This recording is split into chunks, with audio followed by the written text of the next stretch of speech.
On acclame très bien ce roi. Dieu est le Dieu tout-puissant. Il est le Dieu tout-suffisant. Il est le Dieu qui se suffit à lui-même. Il est le Dieu qui fait toutes choses par son pouvoir, sans besoin d'une aide de quelconque.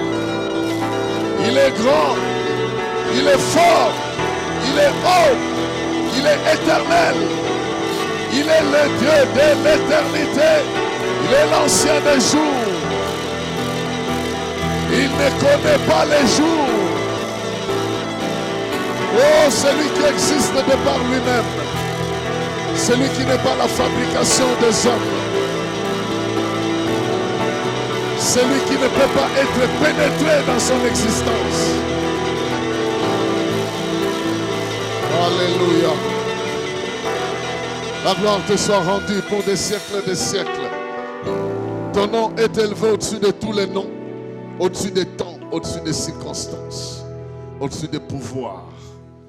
La gloire te soit rendue en ce lieu et pour toujours. Quelqu'un dit Amen.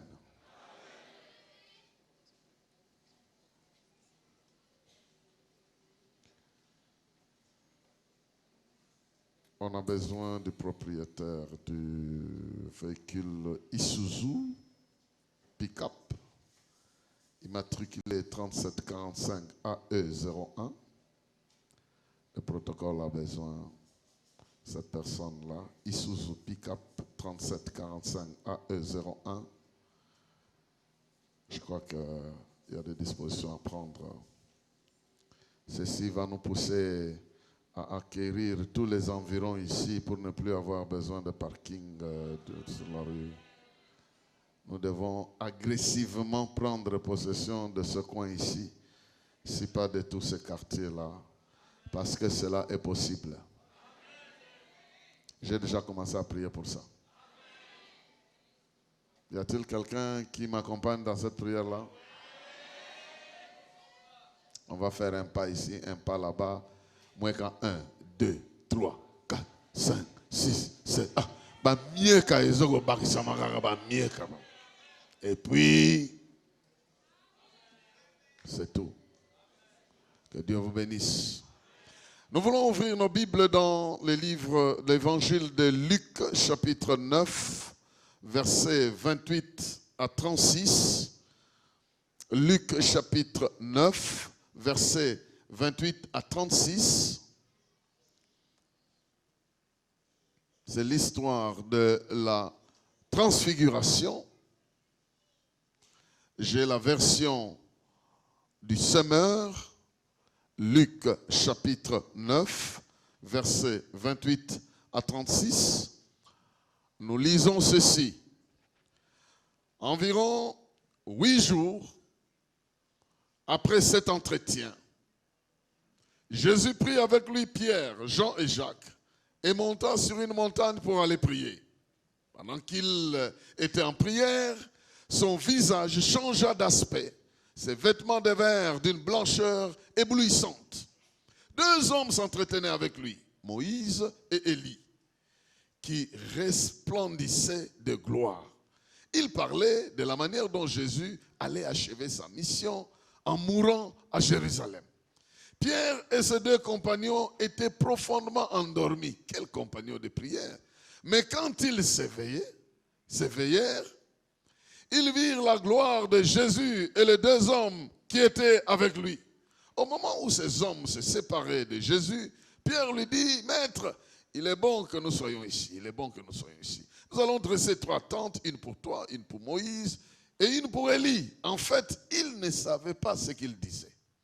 Pendant qu'il parlait encore, la nuée se forma et les enveloppa, et les disciples furent saisis de crainte lorsqu'ils entrèrent dans la nuée. Une voix sortit de la nuée qui disait, « Celui-ci est mon fils, celui que j'ai choisi. Écoutez-le. » Quand cette voix eut retenti, ils ne retrouvèrent plus que Jésus. Quant à eux, à cette époque-là, ils gardaient le silence sur cet événement et ne racontèrent à personne ce qu'ils avaient vu. Quelqu'un peut dire Amen. Quelqu'un peut répéter son Amen. L'amen de quelqu'un peut retentir dans cette salle ici. Quelqu'un sachant qu'il est chez lui, il ne dérange aucun voisin. Il a besoin de faire retentir sa voix sans avoir problème avec quelqu'un. Il peut retentir la voix très fort.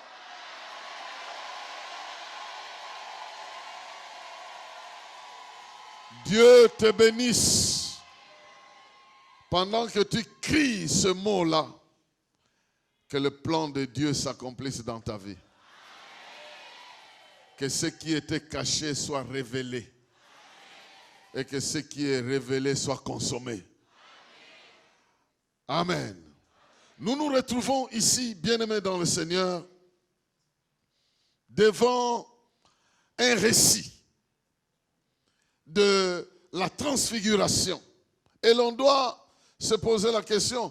Le mardi passé, nous avons un peu parlé de pourquoi la transfiguration. Je vais rapidement rappeler ça avant d'entrer dans le vif de notre sujet.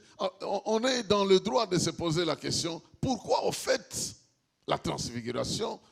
Quel est le rôle de la transfiguration dans notre vie chrétienne? Est-ce que ça a quelque chose à faire? Nous savons que si Jésus est mort sur la croix, il est monté pour payer nos dettes. S'il est ressuscité, c'est pour notre justification. C'est pour démontrer que c'est lui qui devait venir. Alors la transfiguration, là, elle vient faire quoi ici? Parce que nous avons besoin de comprendre comment je dois lier ma foi à cet événement de la transfiguration.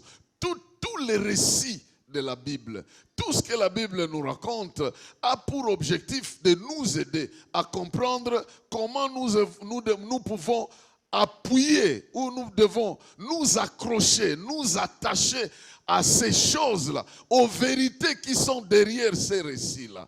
C'est de cette manière-là que notre foi peut progresser, peut grandir. Alors, quelle est l'importance de la transfiguration? Quel est son rôle dans notre vie? Nous en avons parlé, nous en parlerons encore. Ce n'est pas le sujet de ce matin, mais je vais y revenir à plusieurs reprises, aussi longtemps que je pouvais avoir le temps de revenir ici, parce que nous avons aussi beaucoup d'invités et nous voulons aussi apprendre des autres personnes. Mais pour être bref, il y a une situation qui se présente en Israël. Et la transfiguration vient nous aider à comprendre les enjeux entre les grands acteurs du plan de Dieu. Entre les grands acteurs, ceux que Dieu a utilisés dans son plan. C'est au travers de cette transfiguration que nous venons voir ça. D'abord, en premier lieu, parce qu'il s'agit de deux grands acteurs ici, Moïse et Élie, nous voyons qu'à partir, ne fût-ce que d'eux seulement, nous pouvons comprendre quels sont les enjeux. Le premier acteur ici, Moïse. Moïse, dans le plan de Dieu, n'était pas simplement celui qui devait libérer Israël de l'esclavage de l'Égypte, mais il est l'homme au travers duquel Dieu est passé pour donner la loi à Israël. Partant d'Israël, la loi à tous ceux qui veulent lui être agréables. Moïse est l'homme que Dieu a identifié pour parler à d'autres hommes en leur disant, si vous voulez connaître Dieu, si vous voulez servir Dieu, si vous voulez marcher avec Dieu, si vous voulez être avec Dieu, voici ce qu'il faut faire. Moïse a reçu les directives. La loi veut dire une indication. La loi, dans son terme d'hébreu, veut signifier une direction. Ça veut dire une direction. Donc la loi, c'est l'ensemble des directives que Dieu a données aux hommes pour qu'ils sachent comment ils doivent l'adorer, comment ils doivent vivre entre eux et comment ils doivent le chercher pour se connecter à lui. Je disais ici au premier culte que si vous arrivez quelque part sur 24 novembre et que vous voyez une grande flèche qui dit cité de transfiguration, la flèche indique à gauche. Cette flèche-là, c'est ça l'image de la loi. Elle ne vous aide à rien d'autre qu'à vous indiquer que si vous voulez aller à la cité de transfiguration, voici la direction. Si vous ne voulez pas aller, vous pouvez rester. Si vous allez ailleurs, vous n'y arriverez pas. Vous pouvez aller devant la pancarte pour dire, pancarte, est-ce que toi-même tu es déjà arrivé à la cité de transfiguration? Non, il va t'indiquer seulement que c'est dans cette direction-là. Si vous lui posez la question, est-ce que tu connais la cité? Il va te dire non, c'est la cité dans cette direction-là. Elle ne peut pas t'aider à te déplacer, elle t'indique simplement le lieu. Et Moïse est cet homme qui a reçu cet ensemble de directives. Vous voulez vivre avec Dieu? Tu n'auras pas d'autre Dieu devant ma face. Tu ne feras pas d'image taillée. Tu ne vas pas citer son nom en vain. Tu ne vas pas adorer d'autres dieux. Tu vas honorer tes parents. Tu ne voleras pas. Tu ne feras pas ceci. Tu ne feras. Et quand tu entres dans le sanctuaire, tu dois sacrifier. Si tu veux vivre avec tes voisins, voilà comment il faut vivre. Si tu veux mener une vie agréable. Et un ensemble de lois, un ensemble de directives que vous devez respecter pour vivre mieux et pour être en contact avec Dieu. Point, trait. Mais cet ensemble de lois ne vous aide pas à les appliquer, ça vous indique simplement que c'est ce qu'il faut faire. Et Jacques, plus tard, au chapitre 2, Jacques va dire que cette loi-là était indivisible. Si tu la respectes, il faut la respecter dans son entièreté. Si sur 10 commandements, tu pêches contre un seul commandement, tu es coupable de tout. Parce que celui qui a dit tu ne voleras pas, a aussi dit que tu ne tueras pas. Si tu tues et de l'autre côté tu ne voles pas, tu es coupable de tout. En d'autres termes, le ministère de Moïse est venu montrer aux gens que vous êtes condamnables aussi longtemps que vous ne respectez pas la loi. Mais Moïse, aide-nous à respecter cette loi. Il dit non, moi je ne peux pas vous aider, mais vous devez la respecter. Et quand nous lisons 2 Corinthiens chapitre 3, à partir du verset 10, vous voyez que ce ministère-là avait une certaine gloire qui resplendissait dans ce ministère-là. Ce n'était pas n'importe quel ministère, c'était un ministère aussi de gloire. Il faut noter dans, je disais, 2 Corinthiens chapitre 3. 2 Corinthiens chapitre 3. À partir, nous allons juste lire le verset 10 pour gagner le temps. Le verset 10 nous donne une claire indication de ce que nous voulons dire ici. Et ce verset nous dit ceci.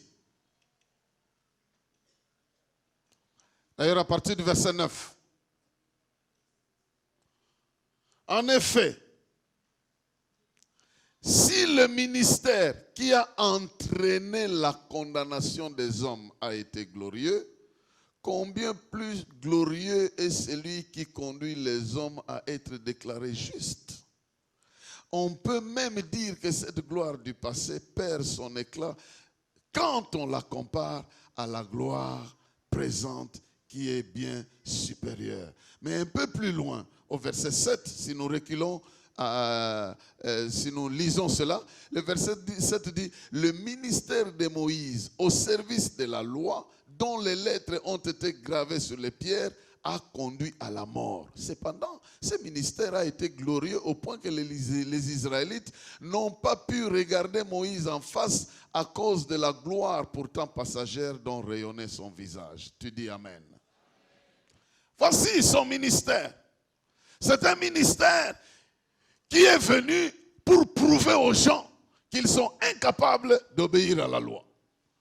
Qu'ils sont incapables d'obéir à toute la loi de Dieu. Moïse est venu avec, et dans quelle gloire ce monsieur a respiré.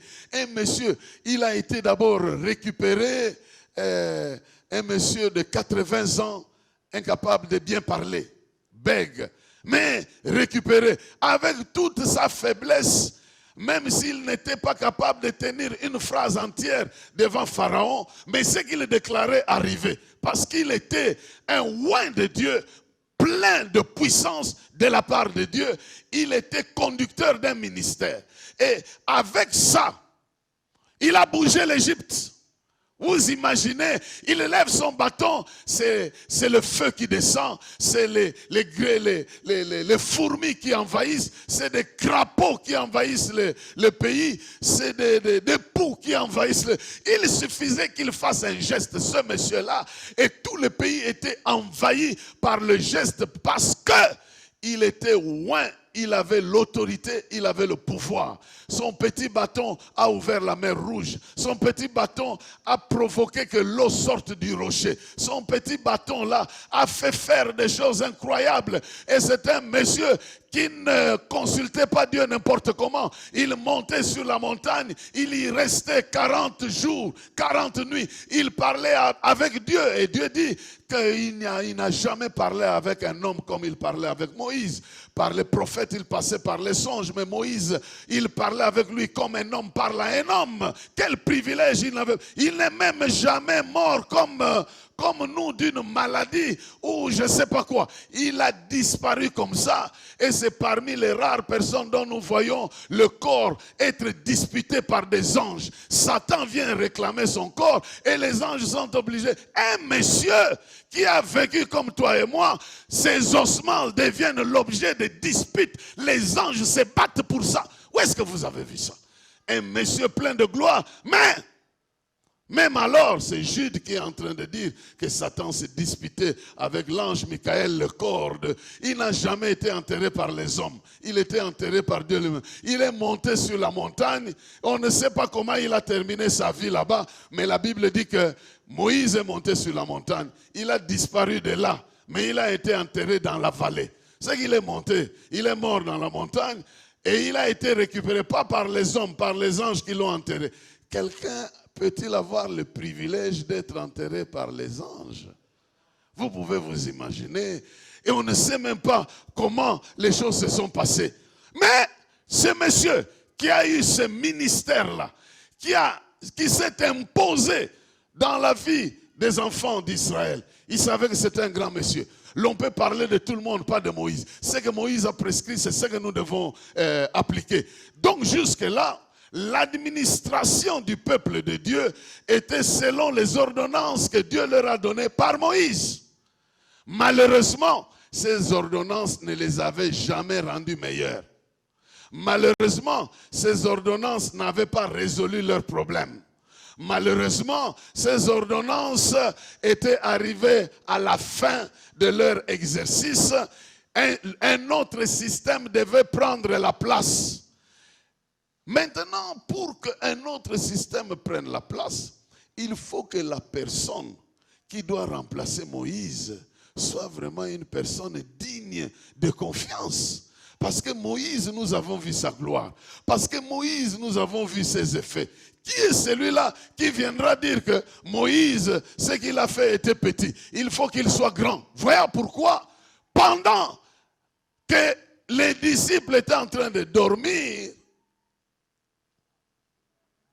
Jésus était en train de prier. Brusquement, il commence à radier. C'est la lumière qui éclate de sa personne. Parce que c'est le moment de la remise et reprise. L'homme qui a géré le peuple de Dieu avec la loi doit céder la place à l'homme qui doit gérer le peuple avec la grâce. Moïse passait du temps en train de juger le peuple. D'ailleurs, son beau-père est allé même lui donner les conseils. Du matin au soir, il ne fait que juger les gens, juger les gens. Mais il y en a un qui a passé le temps, il ne jugeait pas les gens. Il ne passait pas dans les maisons pour juger les gens. Il pardonnait les pécheurs, il guérissait les malades, il ressuscitait les morts. Il allait de lieu en lieu faisant du bien et guérissant et délivrant ceux qui étaient sous l'empire du diable parce qu'il venait remplacer la loi. il s'appelle Jésus-Christ. Et il fallait qu'au moment de la transmission, de la remise et reprise, les témoins qui étaient là se rendent compte que ce monsieur ici, il n'est pas comme Moïse. Moïse avait la lumière sur son front, mais celui-ci c'est la lumière même. Ce n'est pas seulement le front qui brille, c'est le visage, c'est le corps, c'est les habits, c'est l'environnement. Le soleil ne peut même pas l'égaler. Donc ce n'est pas n'importe qui. Celui-là qui vient remplacer Moïse, il est digne d'être écouté. Il est digne de confiance. Bien-aimé dans le Seigneur, c'est pour que notre foi repose sur un fondement digne de confiance que Dieu permet que son Fils se fasse voir clairement à quelques témoins. Pourquoi quelques témoins? Parce que Dieu, il n'a pas besoin de fanatiques. Vous savez, il y a des gens qui sont populaires parce qu'ils ont les fanatiques. Et parmi les gens qui suivent le leader, il y en a de ceux qui ne raisonnent jamais. Il y a une catégorie qui ne raisonne pas. Ils acceptent tout ce que le chef fait. Tout. Il ne peut pas dire non. Ils savent que ce qu'il dit, c'est toujours bien. Il ne peut pas se tromper. Tout est comme ça. Il y en a d'autres qui sont un peu critiques. Ils regardent et disent, ah non, ça je ne peux pas accepter. Là, oui, là, non. Il y a plusieurs catégories de gens. Et Dieu, lui, il ne veut pas qu'ils soient élevés par rien que des fanatiques qui ne comprennent pas. Ils doivent comprendre que ce qu'ils soutiennent, c'est quelque chose de vérifiable. C'est pourquoi, même alors que quelqu'un recevait un morceau de miracle de guérison, il lui interdisait, ne va pas utiliser ça pour faire du fanatisme. Il faut attendre le Saint-Esprit. Il ne faut pas parler de moi sans un pouvoir véritable. Parce que quand l'Esprit viendra, même ceux qui n'ont pas été guéris peuvent témoigner.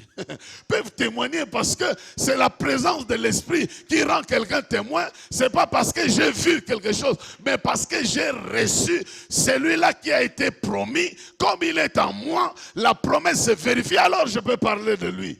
C'est pourquoi il y a des gens, même s'ils n'ont pas encore résolu leurs problèmes, ils prient pour les autres et les problèmes des autres sont résolus. Ce n'est pas parce que tu dois nécessairement être témoin pour que ça aille de l'avant. C'est parce qu'il y a quelque chose qui agit en toi.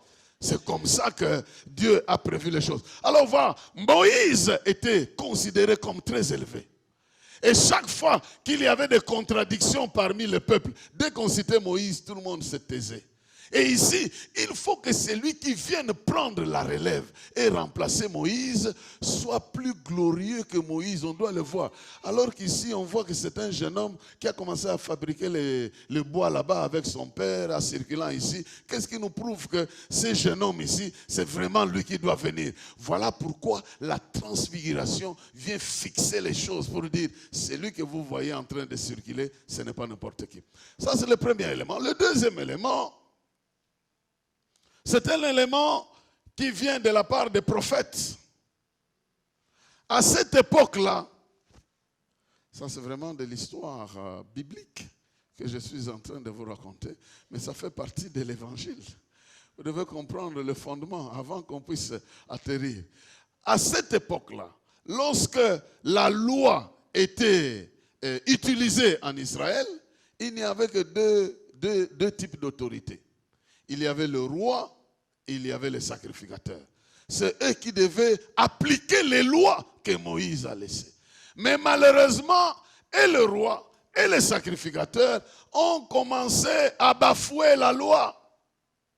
Voilà pourquoi Dieu a provoqué qu'au milieu de la foule, des gens sortent de la foule, de nulle part, des gens de n'importe quelle famille. Parce que la famille royale était connue. La famille des sacrificateurs était connue. Mais Dieu a suscité dans la foule des gens qui n'avaient pas de famille bien connue, d'autres étaient connus. Ils sont sortis de là pour commencer à dire, ainsi parle le Seigneur. Toi tu viens d'où? Ainsi parle le Seigneur. Toi le roi, tu n'es pas en train de respecter la loi. sacrificateur, tu es en train de bafouer ce que Dieu a dit. Mais maintenant, voici ce que je vais vous dire. Dieu, sachant que les hommes ne vont pas bien respecter la loi, il a prévu qu'en Israël, il y aurait un véritable roi qui va succéder à David. Il y aura un véritable sacrificateur qui va mettre fin à tous ces systèmes ici. Il va venir un jour, il sera le roi de tout le monde, il sera le sauveur de l'humanité. C'est un Messie qui viendra de chez nous. Comment vous le connaîtrez? Il naîtra d'une vierge. Et tout le monde était en train d'attendre. Les prophètes ont prophétisé et ces prophètes étaient aussi puissants. On pouvait les arrêter, mais Dieu les délivrait. Ils avaient la capacité de bloquer tout un système national. Il n'y a plus de pluie, il n'y a plus de pluie. Il n'y a plus ceci, ton règne va s'arrêter, voilà comment tu vas mourir, les chiens vont manger ton cadavre. Et ce qu'il va dire va arriver effectivement. Donc, Dieu a suscité d'autres gens qui ont émerveillé le peuple d'Israël. Et ces gens-là, c'était des prophètes. Ils venaient, certains ne connaissaient pas. Vous voyez, Amos qui dit, moi j'étais un agriculteur. Même Élisée lui-même, il était derrière le troupeau de son père. C'était des gens naturels. Dieu les a retirés. Ils ne sont ni de la famille royale, ni des sacrificateurs. Mais Dieu les a imposés dans la société. Ils avaient un ministère de gloire. Mais cela ne suffit pas. Et aussi, leur ordre, leur catégorie, ils doivent céder à un véritable roi qui est arrivé, à un véritable sacrificateur qui est arrivé, à un véritable prophète qui est arrivé, Jésus-Christ. Mais il fallait que celui-là soit aussi glorieux que Élie, parce qu'Élie n'était pas n'importe qui. Voilà pourquoi la sélection du ciel n'a pas envoyé Abraham.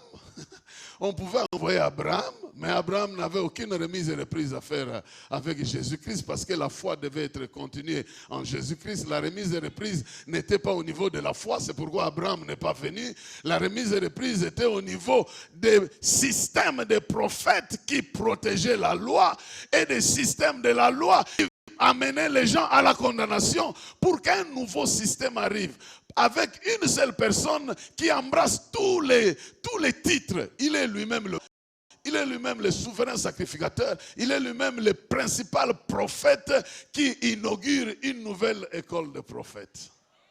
Et cette nouvelle école de prophètes, il n'y a pas que des prophètes, il y a des apôtres, il y a des pasteurs, il y a des prophètes, il y a des docteurs, il y a des enseignants, il y a toute une école.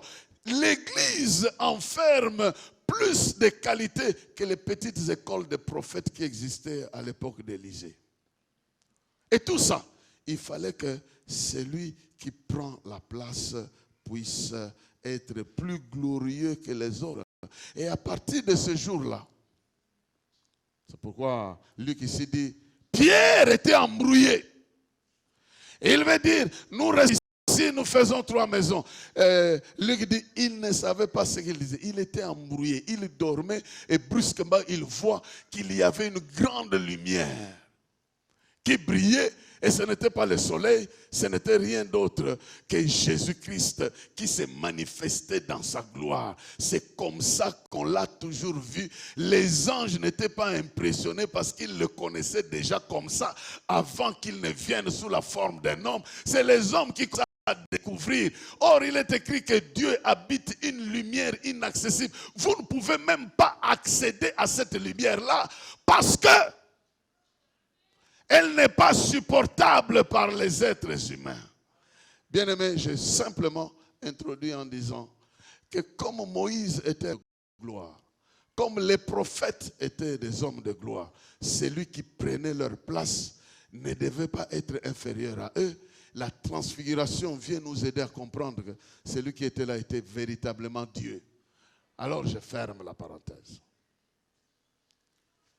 Et mon sujet de ce jour, c'est que la gloire de la transfiguration,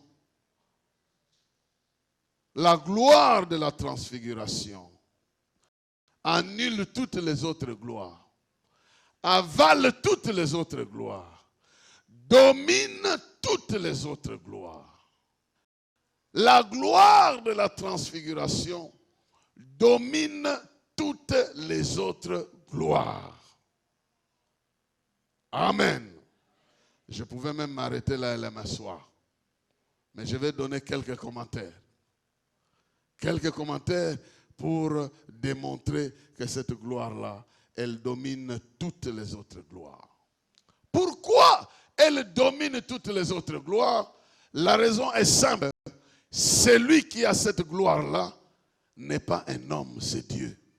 Elle domine toutes les autres gloires parce qu'elle n'est pas la gloire des hommes, elle est la gloire de Dieu. Et partout elle se manifeste, elle domine toutes les autres gloires. D'abord, premièrement, elle domine toutes les gloires naturelles. Vous savez que naturellement aussi il y a des gloires. Toutes les gloires naturelles, elle les domine. Maintenant, pour retourner dans l'histoire,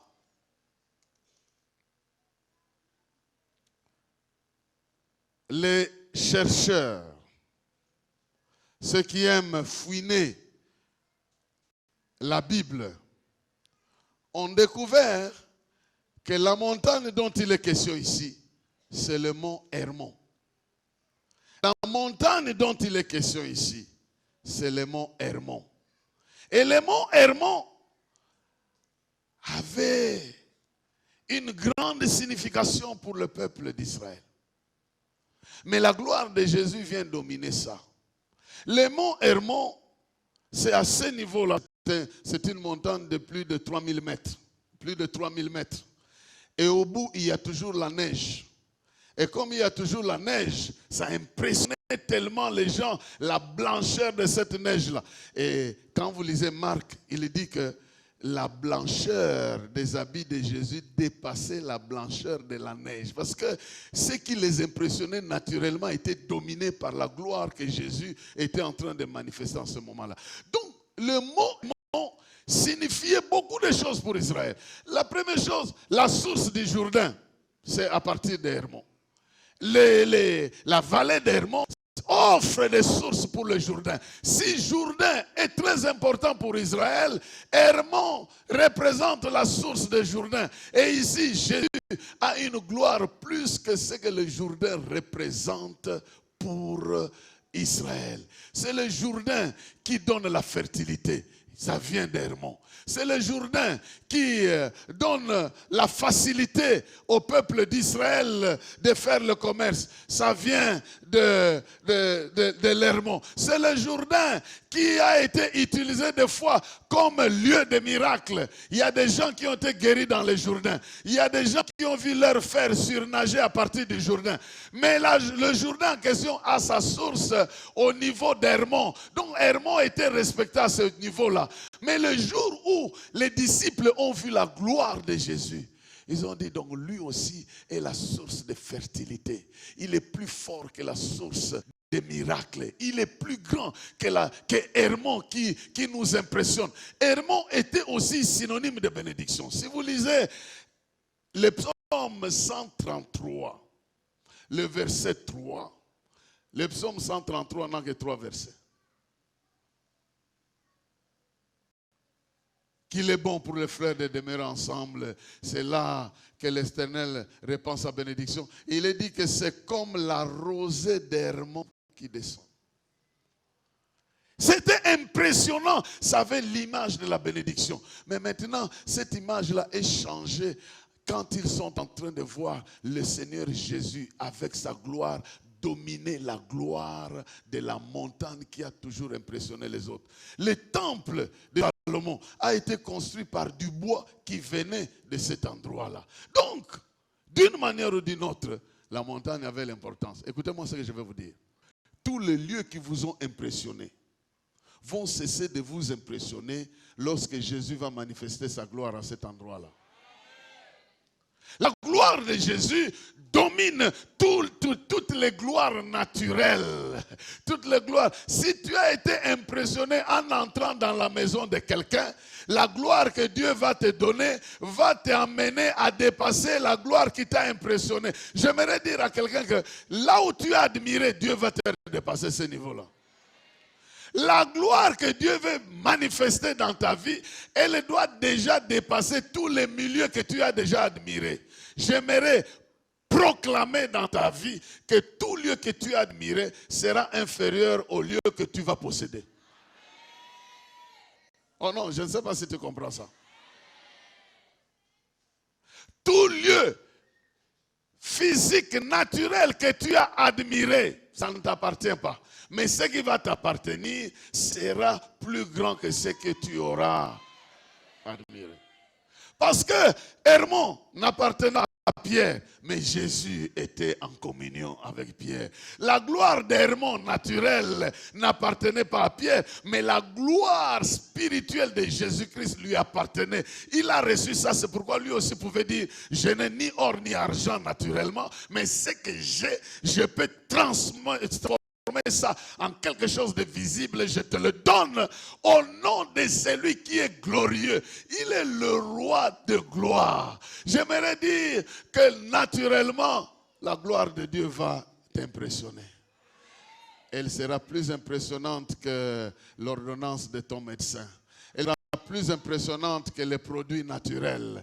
Elle va dépasser les limites de ce qui naturellement t'a déjà impressionné. Je veux dire ici que veut aller avec toi au-delà de ce que tu as déjà admiré.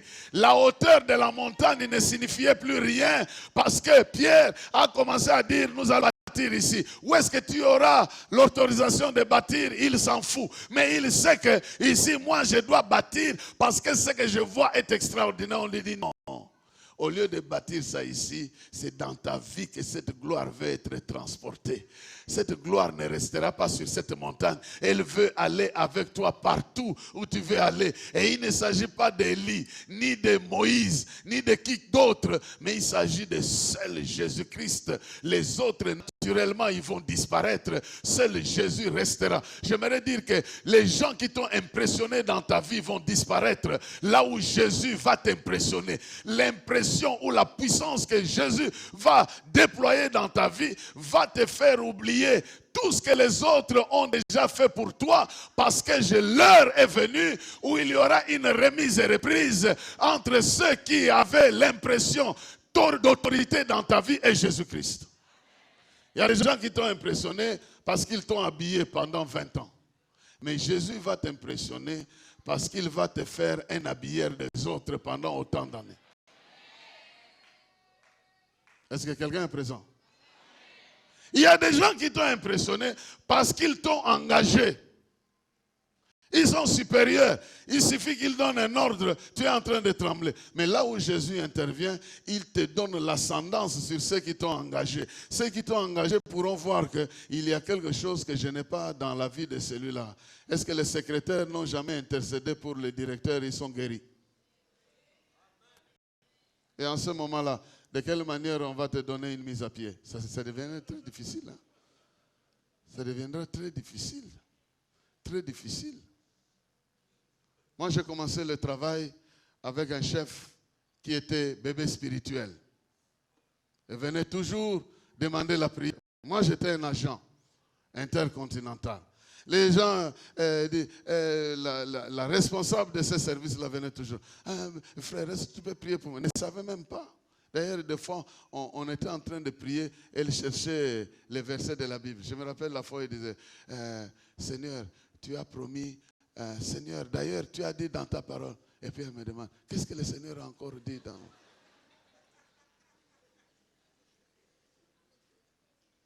Je dis, je ne sais pas de quoi tu parles. Je ne sais pas. Mais elle était chef. Mais dans ces conditions-là, la situation n'était pas simplement gérée par les chefs.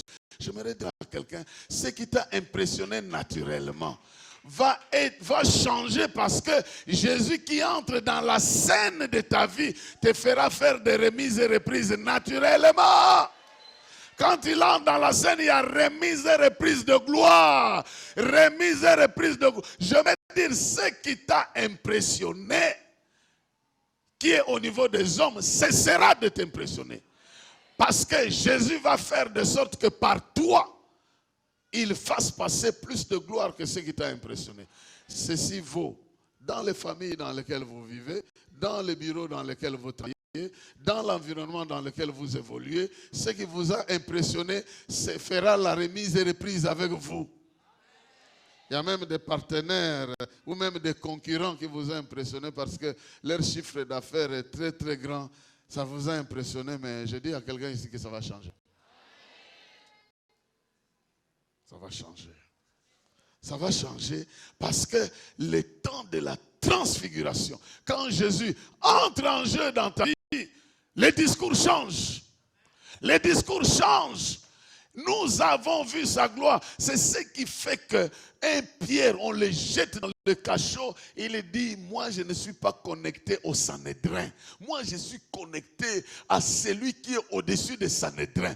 Ils peuvent me taper, faire ce qu'ils veulent. Mais moi je sais que celui à qui je suis connecté, il est la lumière du monde. Il peut changer les circonstances. Pouf, il disparaît de la prison. Oh, bien-aimé dans le Seigneur, retenez ceci. Tout ce qui est glorieux naturellement est inférieur à la gloire de la transfiguration. En d'autres termes, tout ce qui vous a impressionné, cette gloire-là peut s'arrêter. J'étais avec quelqu'un qui me disait, ah, ce produit-là, quand je l'ai pris, en tout cas, j'ai senti que les hommes sont intelligents. Les hommes sont très intelligents. Parce que mon corps qui souffrait, la souffrance a disparu et tout ça. Et puis c'est fini. Quel impact ça donne dans ta vie pour admirer aussi celui qui a fait ça. Et puis après, ça n'aide plus. Ce même produit-là qui t'a aidé hier, qui t'a impressionné, à un moment donné, ça n'aide plus. Ça n'agit plus. Il faut faire autre chose.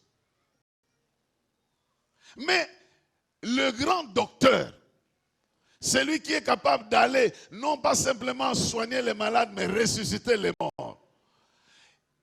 Sa gloire, lorsqu'il t'impressionne, ça change tout le reste. C'est ça le discours qu'il a tenu à la femme samaritaine en disant, les eaux que vous buvez naturellement là, ne vous enlèvent pas la soif. Mais l'eau que moi je vais vous donner, va étancher toutes les autres soifs.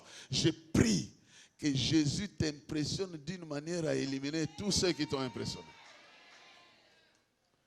C'est le langage qu'il a tenu à Israël. Il dit, quand j'étais abandonné, d'autres dieux t'ont vaincu. Et ils sont devenus tes chéris, ces dieux-là. Tu as commencé à courir derrière eux. Mais je vais te récupérer. Je vais te regagner de sorte que ce que je vais faire pour toi, tu vas oublier les petits noms des autres dieux là. Moi, en tout cas, c'est moi seul que tu vas adorer. Il est capable de conquérir ta vie pour que tu changes de langage. Et que tu saches que sur le terrain, il n'y a que Jésus seul. Moïse est parti, Élie est parti, Jésus seul. Je proclame que Jésus seul reste dans vie, que les autres qui ont fait des aventures puissent partir. Que ceux qui t'ont blessé puissent partir avec les souvenirs des blessures et que reste seul Jésus qui te guérit, qui va changer la situation, qui reste sur le terrain.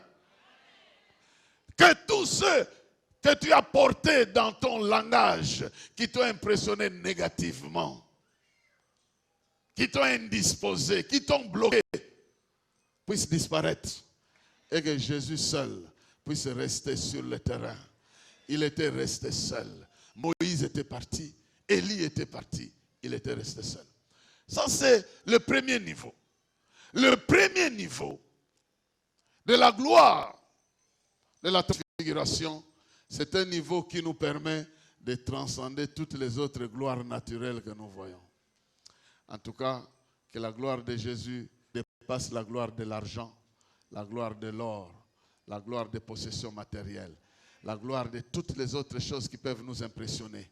Les choses qui peuvent nous faire monter d'un cran les sentiments d'infériorité ne doivent pas nous impressionner. Et garder le cap en disant, tout homme qui a le souffle ne peut pas m'impressionner. Il n'y a qu'un seul qui doit rester sur le terrain.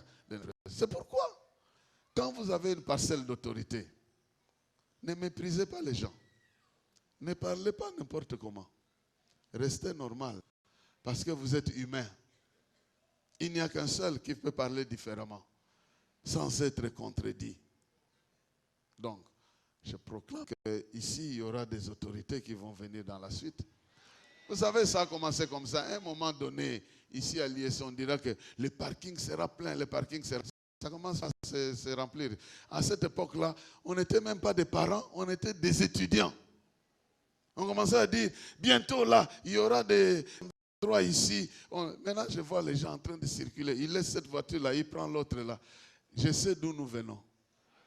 Je suis en train de voir où nous allons. Le lieu où nous allons est de loin plus glorieux que de là où nous venons. Alors, ne te laisse pas impressionner par ce qui est passé. Si tu n'as pas d'enfant, que l'enfant d'autrui ne t'impressionne pas. Parce que la transfiguration va arrêter cette impression-là. Si tu as un poste, que le poste d'autrui ne t'impressionne pas.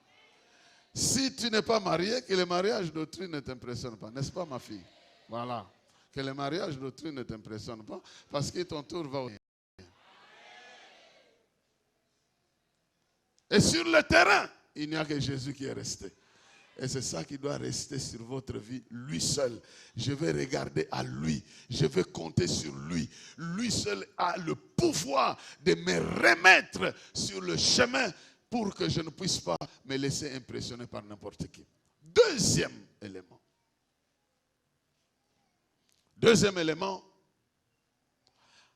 Avec Jésus, le système naturel cède à un système de grâce. Le système de la loi cède au système de la grâce. Bien-aimé dans le Seigneur, si tu crois fermement que la loi est importante parce que celui qui l'a amené a été revêtu de gloire, crois aussi que la grâce est importante parce que celui qui l'a amené était revêtu d'une plus grande gloire que celui qui a amené la grâce et la loi. C'est ce que je suis en train de dire. Quand vous lisez Jean au chapitre 1er, à partir du verset 16 et 17, Jean, l'évangile de Jean, c'est celui-là qui était parmi les gens qui ont vu la gloire de Dieu. Il dit, nous avons contemplé sa gloire comme la gloire du Fils unique. Je pense que mieux que nous puissions lire ça. Vous allez voir que quand Jean écrivait ça, il avait la transfiguration en vue. Il voyait ça. Il revoyait cette scène-là. Verset 14. Jean 1. Celui qui est la parole est devenu homme. Et il a vécu parmi nous. Nous avons contemplé sa gloire. La gloire du Fils unique envoyé par le Père. Plénitude de grâce et de vérité. Bien-aimé dans le Seigneur. La personne qui veut diriger ta vie, il est plein de grâce et de vérité. La personne qui veut diriger ta vie, qui commande ta vie, n'est pas n'importe qui. C'est le Fils glorifié. Il a une gloire extraordinaire qu'il veut manifester dans ta vie. Jean, le verset 15 dit, Jean, son témoin, a proclamé publiquement, voici celui dont je vous ai parlé lorsque j'ai dit, celui qui vient après moi m'a précédé car il existait déjà avant moi.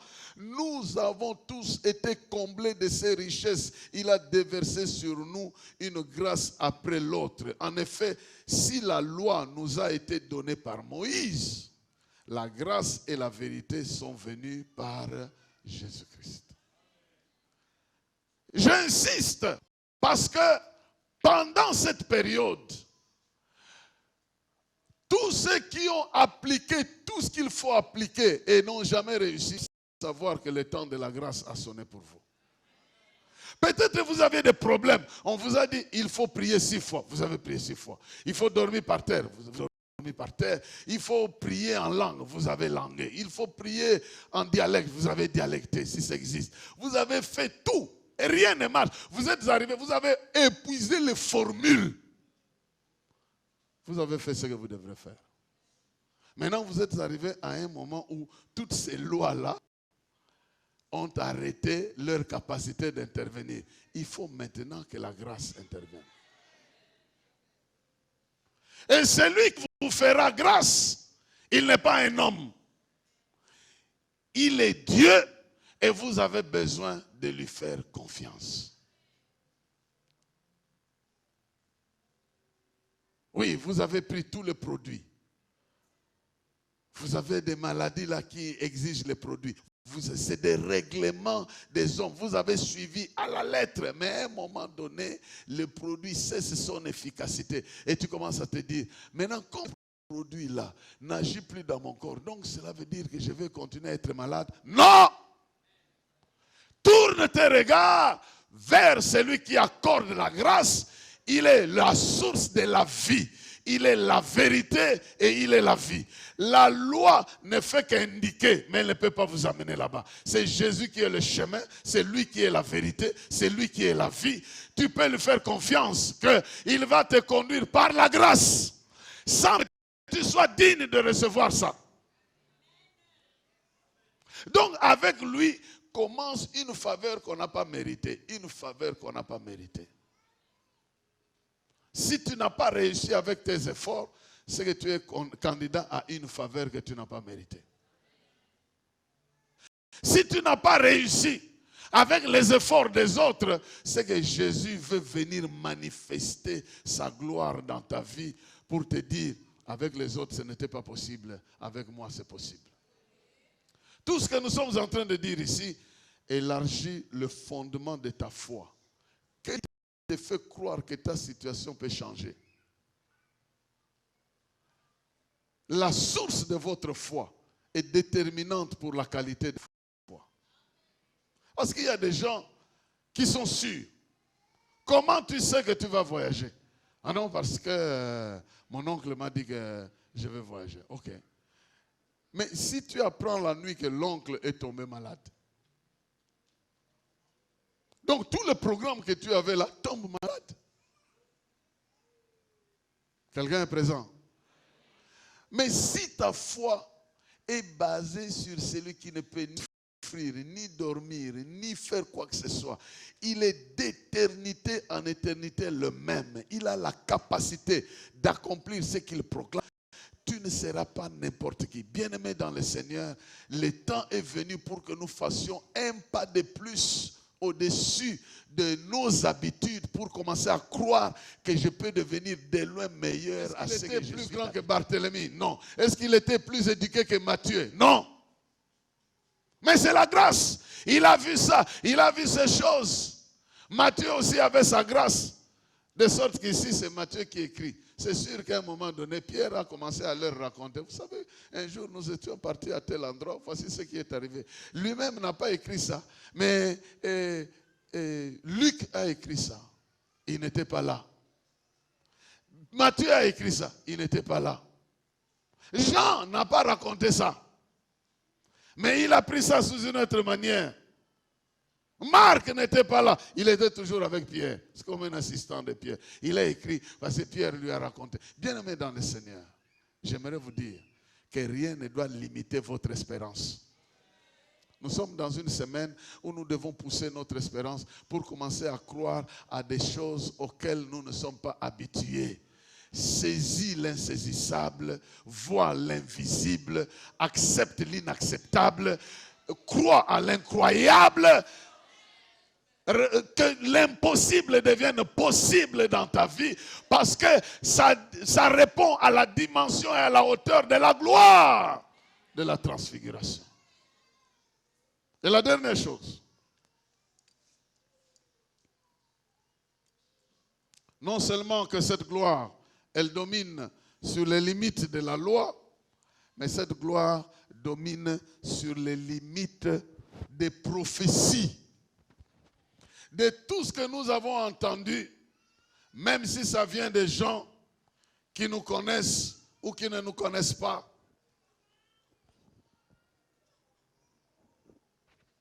Sachez-le, bien-aimés dans le Seigneur, que Élie a cédé à Jésus-Christ. Lui, Élie, qui a donné la double portion, il n'était pas n'importe qui, mais il était aussi limité. Par exemple, il ne savait pas qu'il y avait 7000 autres qui étaient en train de prier. Lui croyait qu'il était tout seul. C'était faux. Donc il était aussi limité. Il pouvait aussi se tromper. Mais celui à qui il a cédé le bâton, c'est quelqu'un qui ne peut pas se tromper.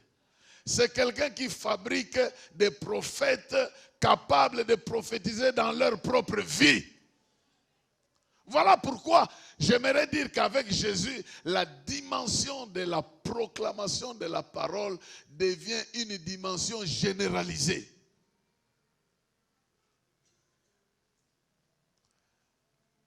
Quelqu'un me disait, j'aime aller trouver les serviteurs de Dieu, qu'ils prononcent des paroles sur moi. Vrai, ils vont prononcer des paroles sur toi, ça va s'accomplir. Mais toi aussi, tu es capable de prononcer aussi des paroles sur toi, qui vont aussi s'accomplir. Ceux-là qui vont prononcer sur toi, ils vont le prononcer selon l'inspiration que Dieu va leur donner. Mais toi aussi, tu n'es pas exclu. J'aimerais dire que la liste des prophètes n'est pas limitée simplement aux responsables.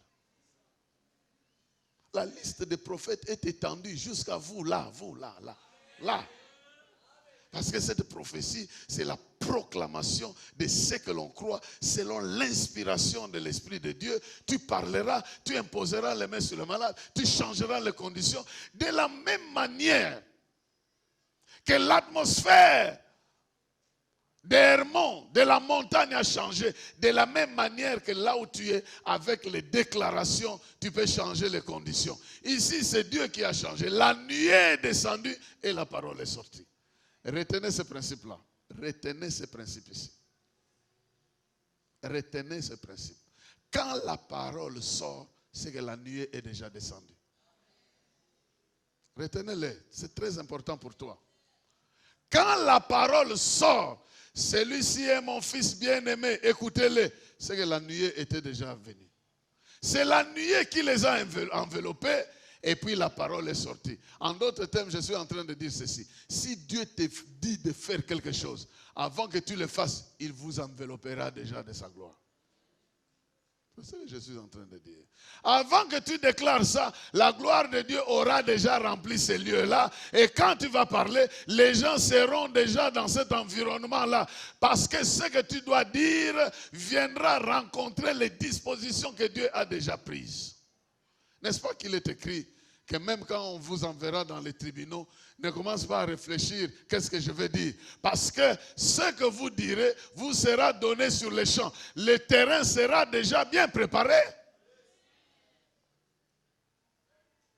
Pourquoi il est dit que je vous envoie comme des brebis au milieu de loups?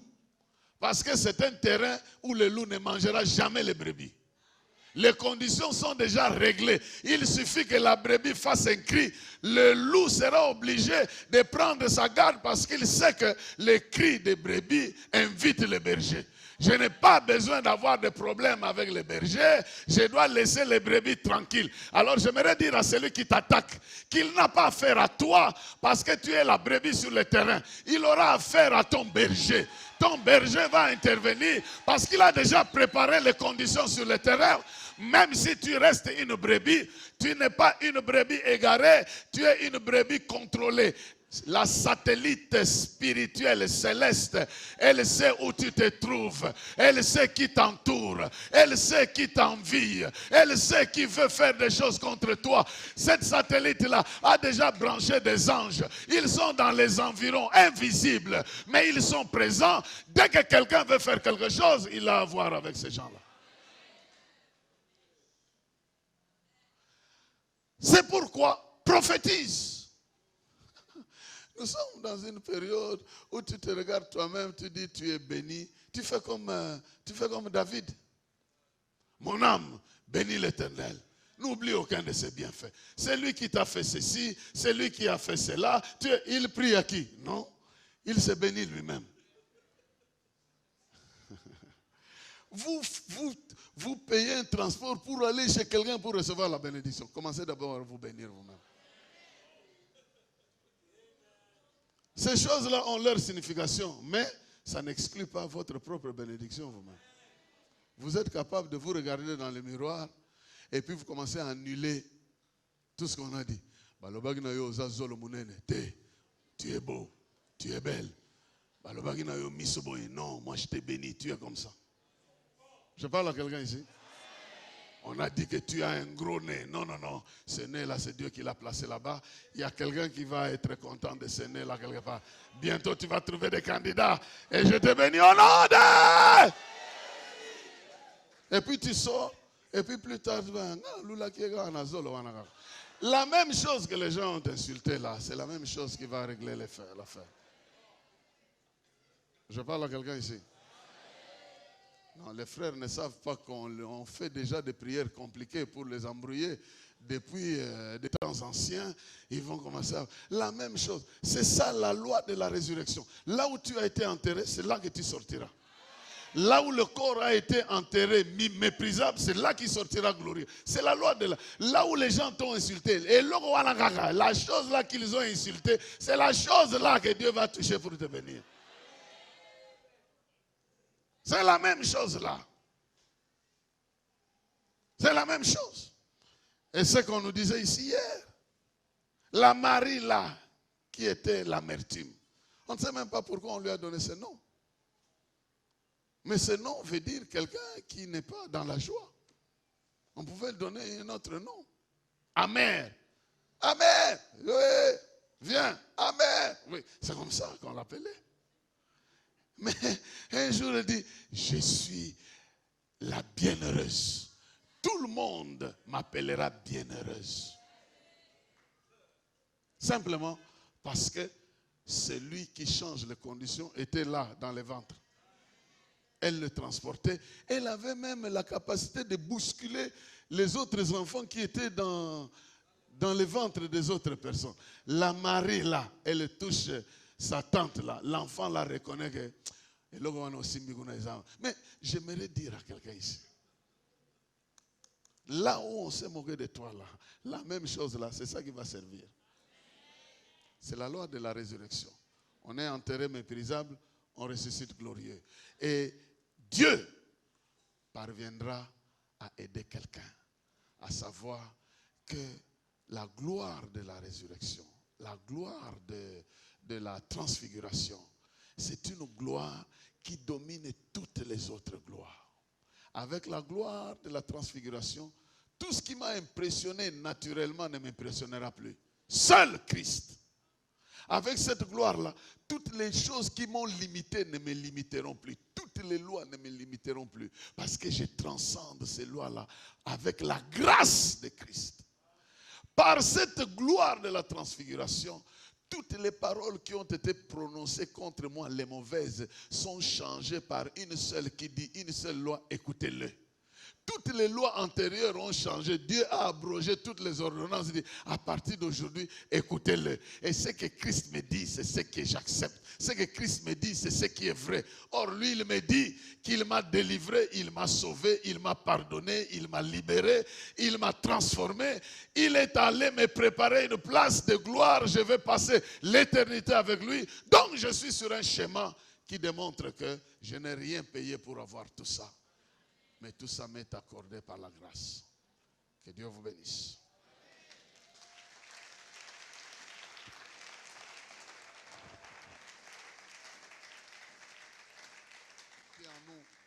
Il nous donne la capacité de dominer ce qui nous impressionne. Maintenant, tu regardes ton voisin, il t'impressionne. Tu regardes, je ne sais pas qui t'impressionne. Sache que Dieu peut t'amener au-delà de ces impressions-là.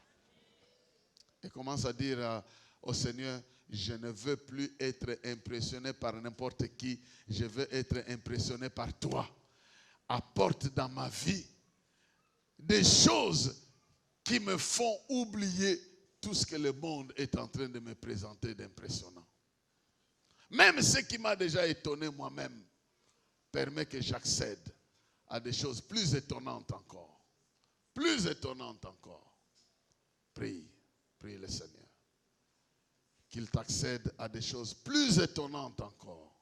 Plus glorieuses encore. Plus grandes encore. Plus puissantes encore. De loin merveilleuses encore.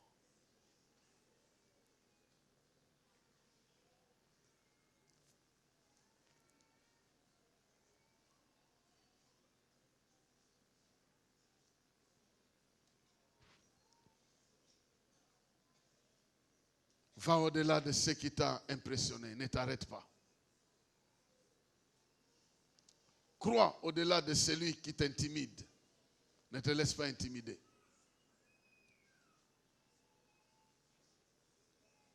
Crois au-delà de ce qui te limite. Ne te laisse pas limiter. Crois au-delà de ce que tu as déjà entendu. Parce qu'il y a encore des choses que tu n'as pas encore entendues qui sont de loin meilleures.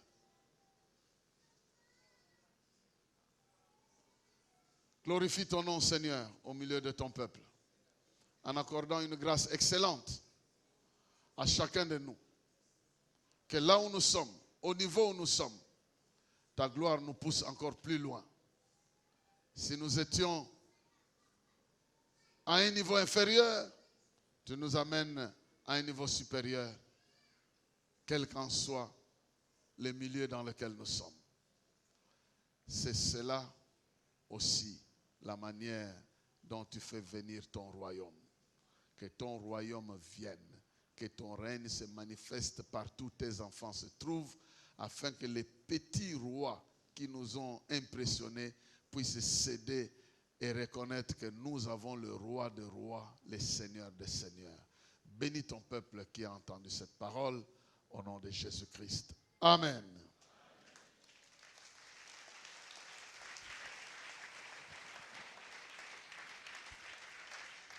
Amen, amen. Que le nom du Seigneur soit béni. Qui a été